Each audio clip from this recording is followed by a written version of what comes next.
Olá, olá, boa tarde. O programa Gente que Fala está no ar. Estamos começando ao vivo aqui pela Rádio 365, a sua rádio de todos os dias. Nossa transmissão também pela UTV, a TV da internet e pelas redes sociais, Instagram, Facebook, nosso canal no YouTube, tudo no ar à sua disposição para você acompanhar essa nossa jornada de hoje. Até 1 da tarde, a gente quer você por aí, curtindo, compartilhando a nossa transmissão. Participe também pelo WhatsApp, fazendo perguntas aos nossos entrevistados de hoje.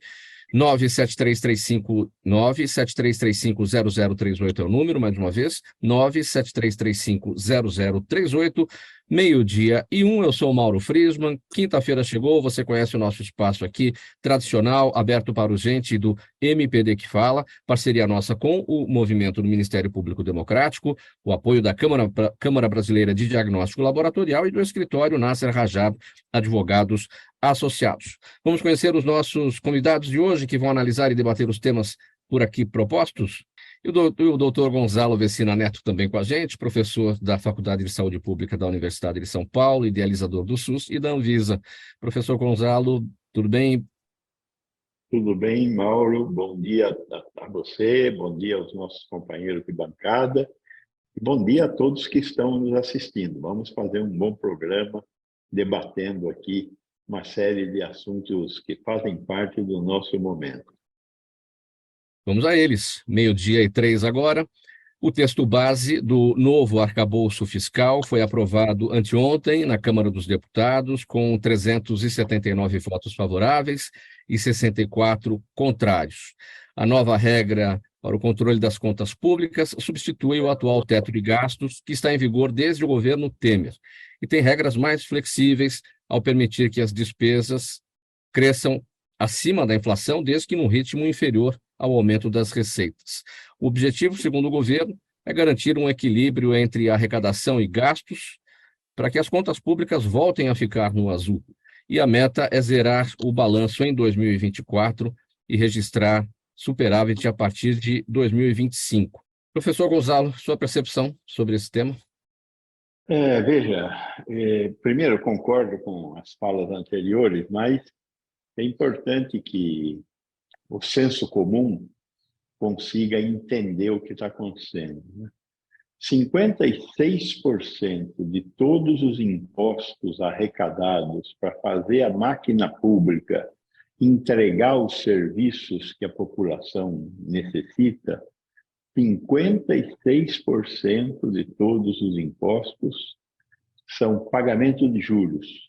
Quer dizer, nós estamos pagando juros e não produzindo mais saúde, mais educação, mais ciência e tecnologia, mais segurança, né? E a situação era muito ruim, porque a decisão tomada lá em 2016, logo depois do golpe de Estado, agora já consubstanciado, né? A presidente Dilma acaba de ser, ela foi perdoada, né, pelo que ela tinha sido condenada. Então, na verdade, se tratou de um golpe de Estado, e após esse golpe de Estado, se promulgou a Emenda Constitucional 95, que criou um teto de gastos. O governo federal não podia gastar mais do que tanto. O arcabouço é uma tentativa de ser um pouco mais inteligente. Se a arrecadação crescer, pode gastar mais. Então, esse arcabouço é muito mais adequado ao momento que nós estamos vivendo. Vamos ter problemas? Vamos ter problemas, porque a demanda por serviços públicos é uma demanda muito grande. O gasto com saúde é um gasto que é pequeno em relação às necessidades da população, para falar de um setor. Nós vamos hoje ainda discutir mais assuntos de saúde e vamos ver que essa questão do gasto público, ela é fundamental para construir um mundo melhor, mais civilizado, um Brasil melhor, mais civilizado. Então, vamos ter que acompanhar essa discussão. Acho que o arcabouço está no caminho, embora também, sob certos aspectos, tenha sido uma transformação um pouco tímida, que é a crítica que nós temos feito ao ministro Haddad, né? Vamos falar agora de saúde, porque o Ministério da Saúde confirmou a presença de uma nova variante do coronavírus no Brasil. Ela é chamada de EG.5, apelidada de Eris. E ainda na última semana, a Organização Mundial da Saúde disse estar monitorando a cepa BA.2.86, que recebeu o apelido de pirola, que ainda não foi confirmada aqui em território nacional, por aqui, né? Segundo especialistas, a pandemia ainda não terminou, e sim a emergência sanitária. Há ocorrência de casos ainda de forma disseminada no mundo, e no Brasil são notificados 12 mil casos, com 150 mortes por semana, o que ainda é um número significativo. Professor Gonzalo, a Joseli destacou, né? O vírus se modifica para garantir a sua sobrevivência. O senhor mesmo já disse aqui por diversas vezes, né, que o vírus tem lá os seus direitos, né? Ele quer garantir o seu direito justamente à sobrevivência, e aí o caminho é esse, é a modificação. Então, a ordem é essa: a gente vai daqui para frente sempre verificar uma variante diferente, com maior gravidade ou com menor gravidade em relação ao coronavírus? Esse é o nosso futuro. Ele fez essa transformação que permitiu que ele usasse o homem como hospedeiro. Ele não usava o homem como hospedeiro, ele era um hospedeiro do morcego. Agora ele chegou ao homem e chegou para ficar. Nós vamos conviver com esse vírus para sempre. Então, a única alternativa que nós temos é vacina e máscara. Então, vamos ter que continuar usando vacina e aprender a usar máscara. Sempre que você tiver uma doença respiratória, não interessa qual seja, use máscara para proteger as pessoas com as quais você convive. Não é para se proteger só, é para proteger as pessoas com as quais você convive. Não tem por que sair por aí disseminando o vírus, não tem nenhuma razão para isso acontecer. Então, vamos tratar de usar máscara para proteger as outras pessoas. E vamos tomar a vacina para nos protegermos. Hoje já é recomendável, quem já tomou a última dose de vacina há mais de um ano, vá na unidade de saúde e tome um reforço com a bivalente. Fora isso, a recomendação é ficar tranquilo que essas novas variantes que estão aí, a Aedes, nós já estamos aí com uma outra variante já comprovada aqui no Brasil, a Arcturus. Essas novas variantes, elas não matam mais, elas só são muito rápidas em se espalhar. Então, temos que tomar cuidado, porque elas têm essa capacidade de espalhamento muito rápido. E é óbvio, aqueles que são mais frágeis, os idosos, as crianças e os portadores de comorbidade, eles têm que tomar um cuidado maior. Esses eu recomendo que em ambientes fechados estejam de máscara, porque a Covid está circulando e fazendo novas vítimas. Quem está vacinadinho vai ter muito menos chance de morrer e de ter doença grave, mesmo sendo uma pessoa mais frágil. Por isso, é fundamental atualizar a vacinação, se você faz mais de um ano que tomou a última dose, e sempre que começar a ter sintomas, use máscara. Hoje, na rede básica do SUS, nós temos, além da vacina, nós temos remédio para tratar a Covid-19. O Nirmatrivir e Ritonavir, que são antivirais para a Covid-19, existe na rede do SUS. Então, se você identifica que está com a doença e é do grupo mais frágil, é um candidato a tomar o remédio, mas tem que fazer o diagnóstico e ir para a rede, né? Então, tem que ir nas unidades de saúde e tem que fazer o diagnóstico. Feito o diagnóstico, poderá receber o tratamento antiviral. Professor Gonzalo, e a atualização dos imunizantes, como é que ela ocorre? Isso pode ser feito por aqui. A gente viu Instituto Butantan, Fiocruz mergulharem aí na produção, nas pesquisas e o recebimento do conhecimento da tecnologia para fazer tudo. Essa atualização pode ser feita por aqui?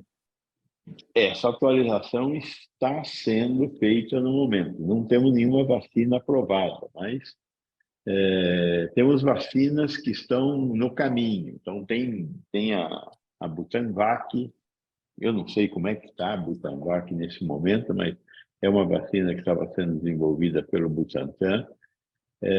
Temos uma vacina na Universidade Federal de Minas Gerais, muito promissora, e temos uma vacina sendo desenvolvida no Instituto do Coração, que é uma vacina inalável para ser utilizada como um inalante, que vai usar uma estrutura de defesa que nós temos no nosso nariz.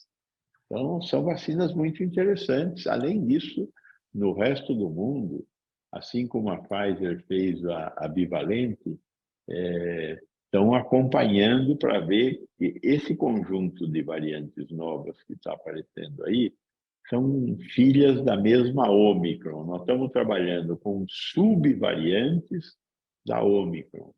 Então, nós já temos uma arma para isso, que é a bivalente da Pfizer, a bivalente da Moderna, que ainda não chegou no Brasil, mas ela está nos Estados Unidos. Então, nós temos essas alternativas. Mas, com certeza, a indústria está correndo atrás de produzir coisas mais impactantes para nos proteger contra o Covid. A Comissão de Agricultura e Reforma Agrária do Senado aprovou ontem o projeto que estabelece o chamado Marco Temporal da Demarcação de Terras Indígenas. O texto prevê que os indígenas só poderão reivindicar a posse de áreas que ocupavam de forma permanente na data da promulgação da Constituição de 1988. A Articulação dos Povos Indígenas do Brasil diz que o projeto é danoso e deveria ter sido discutido de forma mais adequada com os indígenas. Eu acho que é importante que a gente leve em consideração o fato de que, como disse o doutor Ricardo, né, num passado toda essa terra era terra indígena, mas o doutor Fábio traz o comando constitucional que respeita a prevalência dos povos originários na ocupação das terras em que eles estavam, não desde 1500, mas antes da Constituição de 88. A Constituição de 88 não pode ser esse marco. Eu acho que nós temos que caminhar no sentido de corrigir as distorções que foram realizadas, principalmente durante os 4 anos do governo Bolsonaro, que foram de dizimar a população indígena. Esse foi o objetivo, dizimar a população indígena. Veja o que aconteceu na terra dos Yanomamis, né? Aqui em Roraima. Aquilo foi uma tentativa de genocídio, e nós tivemos episódios de genocídio. O que está acontecendo aqui no Mato Grosso do Sul, com as populações guaranis, com uma mortalidade extremamente elevada, com suicídio de índios. Então, existe um problema real, e é um problema do Estado e da sociedade brasileira. Nós temos que dar respostas a isso, respostas humanitárias, não há dúvida nenhuma. Olha, o apresentador Faustão pode esperar de 2 a 3 meses por um coração. Esta é uma média para os casos mais graves de insuficiência cardíaca. Quando o risco é menor, a espera pode chegar a 18 meses. É assim, no Brasil existem 2 filas para o transplante do coração. Uma delas é a regular, nela estão incluídos os pacientes estáveis, que não dependem de medicamentos e de internação. E tem uma outra que é de prioridade para aqueles que apresentam piora progressiva da função cardíaca, dependência de medicamentos ou de dispositivos mecânicos e risco de falência de outros órgãos. Muito bem, o Fausto Silva, o apresentador Faustão, está internado, tem 16 dias, no Hospital Albert Einstein, aqui em São Paulo, e ele realiza diálise e usa medicamentos que auxiliam no bombeamento cardíaco. Professor Vecina, quais são os demais critérios também estabelecidos pelos órgãos de saúde, né, em relação a essa prioridade na fila do transplante do coração? Veja, todos os transplantes, eles têm dois critérios. O critério número um é a ordem de chegada. O primeiro a chegar é o primeiro a levar. Agora, como esse critério ele pode, às vezes, favorecer a morte de pessoas que estejam numa situação de maior gravidade, para cada tipo de órgão tem um conjunto de critérios técnicos para verificar que você passe na frente, na ordem de chegada, pela probabilidade de você morrer. Então, existe um conjunto de critérios técnicos. Esses critérios técnicos são muito rígidos e são absolutamente transparentes. Eu não sei usar esses critérios técnicos, mas eles estão publicados e, com certeza, os médicos cardiologistas que acompanham a fila de transplante, eles sabem exatamente como fazer uso disso. Então, o Faustão, dada a condição clínica dele, ele deve ter um lugar lá na fila e ele vai ser reconhecido quando tiver a oferta do órgão. A oferta do órgão, você atualiza a fila e indica quem vai receber aquele órgão. Então, eu não tenho dúvida nenhuma de que se ele conseguir aguentar, né, que o grande problema brasileiro no que diz respeito a transplante é que nós temos uma oferta de órgãos. Lembro que o órgão só pode ser ofertado quando uma pessoa morre. Então, nós temos mortos de um lado, né? E do outro lado, a oferta de órgãos. A oferta de órgãos brasileira ela é relativamente pequena. O país que mais faz transplantes é a Espanha. A Espanha consegue ter uma relação de órgãos da ordem de 25 órgãos para cada milhão de habitantes. O Brasil tem uma oferta de 9 órgãos para cada milhão de habitantes, ou seja, quase um terço da oferta espanhola. O que nós não temos aqui? As pessoas não dizem que querem ser doadoras, não convencem a sua família, porque quem toma a decisão no momento da doação do órgão é a família. Aí a família quer enterrar o morto intacto, ou coisa parecida. Então, não permite a doação do órgão. Infelizmente, é disso que nós estamos falando. Teríamos que fazer melhores e mais campanhas para que pessoas que, infelizmente, estejam morrendo possam ser doadoras de órgãos. Esse é um tipo de assunto, professor Vecina, que não passa muito pelo dia a dia das pessoas, a não ser quando tem uma celebridade que está enfrentando algum tipo de problema, e agora esse assunto, evidentemente, veio à tona por conta aí do caso do Faustão. Isso que precisa ser feito, essa oferta de órgãos, né? 9 para 1 milhão, e na Espanha 25 para 1 milhão, ou seja, como o senhor destacou, é um terço do que ocorre na Espanha. Isso passa por melhora da legislação, passa por uma mudança cultural mesmo no Brasil. Qual é o caminho? O melhor, eu acho que não tem que mexer em lei nenhuma. O que nós temos é que melhorar nossa capacidade de comunicação com a sociedade e, eventualmente, também melhorar as equipes de captação.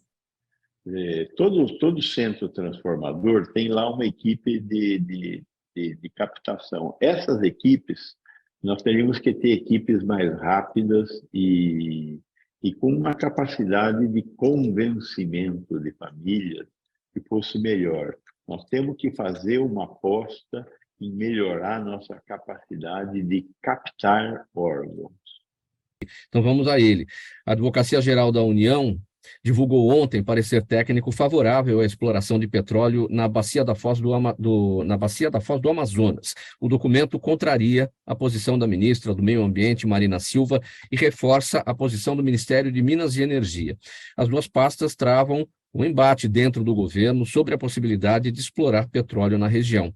No entendimento da Advocacia Geral da União, a avaliação ambiental de área sedimentar cobrada pelo IBAMA não é indispensável e não pode impedir a realização de licenciamento ambiental de empreendimentos de exploração e produção de petróleo e gás natural. Professor Vecina, em poucos segundos, a Joseli também, o risco-benefício, vale a pena? A gente já está bem no finalzinho do programa. Acho que não. Pronto. Pronto, Joseli. Pessoal, faltando 3 minutos para 1 da tarde, vamos colocar um ponto final aqui na nossa edição do programa Gente que Fala de quinta-feira, a gente do MPD que Fala, parceria nossa com o movimento no Ministério Público Democrático, o apoio da Câmara Brasileira de Diagnóstico Laboratorial e o escritório Nasser Rajab Advogados Associados. A gente fica por aqui, um bom início de tarde para todo mundo, tchau e até amanhã.